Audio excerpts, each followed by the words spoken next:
Hello नमस्ते सेवानो म रेखा स्वागत छ हजुरहरूलाई यो मेरो न्यू डे न्यू ब्लगमा आशा गर्दछु हजुरहरू सबै सन्चै हुनुहुन्छ त्यसै गरी मेरो परिवार र म पनि कुशल मङ्गल नै छु गाइस।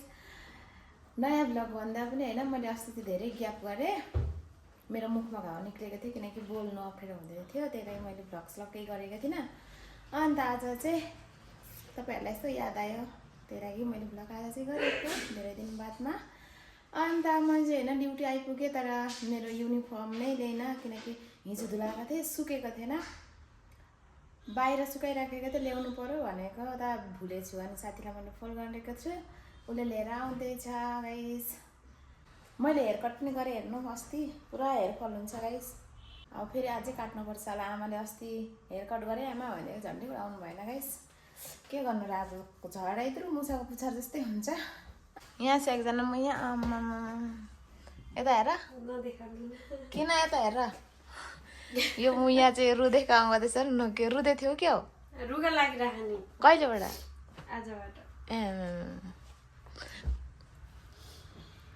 सर्दी लागिहालेछ उतातिर।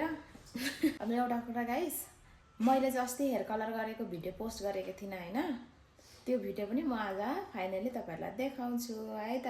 अस्ति चाहिँ यस्तो बिजी भयौँ किनकि त्यति बेला न्यू इयरको टाइम थियो नि त अनि सबै कस्टमरहरू धेरै आउँदै थियो अनि उसको कलर गरेर हेयर वास गरेर सेट गर्नु नै भएन। आज चाहिँ म हजुरहरूलाई देखाउँछु है त। बाइ बाइ अहिलेको लागि चाहिँ। अब सुत त साथी तिनिक्क भएर यस ल त पक्रा बहिनी के होला यस्तो हो त्यसरी ल कति घन्टाको मेहनत 3 घन्टा नि कोरिया भएको अरे कोरियन हाम्रो यता गीता दिदी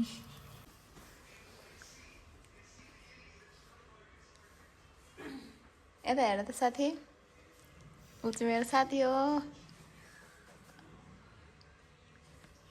ल त गाइस कस्तो भयो कस्तो लाग्यो तपाईहरुलाई कमेन्ट गरिदिनु होला प्लिज है त।